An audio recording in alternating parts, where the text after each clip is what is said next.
লোক ভাড়া করে যদি আপনি কোরআন শরীফ পড়ান, কোরআন মাজিদ পড়ান মুর্দার জন্য, এবং সেই লোকের আপনি টাকা দেন, 10 জন মিলে পড়ে কোরআন খতম করে, এইটার ব্যাপারে এই কয়দিন আগে দারুল দেওবন্দ থেকে ফতোয়া প্রকাশিত হয়েছে যে এটা হারাম, এটা জায়েজ হওয়ার কোনো কারণ না, এটা না জায়েজ, এটা না জায়েজ। কারণ হলো ভাই, আখিরাতের কোনো কাজ করে তার বিনিময়ে নেওয়া জায়েজ, মুর্দার জন্য দোয়া করাটা আখিরাতের দোয়া। আমি প্রায় সময় বলি, আপনার মরা বা মৃত মা বাবার জন্য কোনো হুজুর বানা করে যদি দোয়া আপনার কোরআন শরীফ পড়ান, তাহলে সেক্ষেত্রে আমসালা দুইটাই যাবে আপনার। আমসালা বুঝেন? আমসালা মানে সওয়াবটা তো যে পড়ে সে পায় সব সময়, যদিও টাকার জন্য পড়লে ওই লোকও সওয়াব পাবে না, আপনিও পাবেন না। কারণ আল্লাহ বলেছেন লাইসা লিল ইনসানি ইল্লা মা সাআ, মানুষ যা নিজের জন্য করে সেটা সে বিনিময় পাবে, আরেকজনেরটা পাবে না। তাহলে সওয়াব পাইলে যে পড়ে সে পাবে।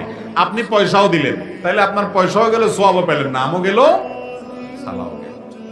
কিন্তু এটা আমাদের দেশে এমন প্রতিষ্ঠিত, বলার মতো না। আমরা এগুলো থেকে বের হয়ে আসতে হবে।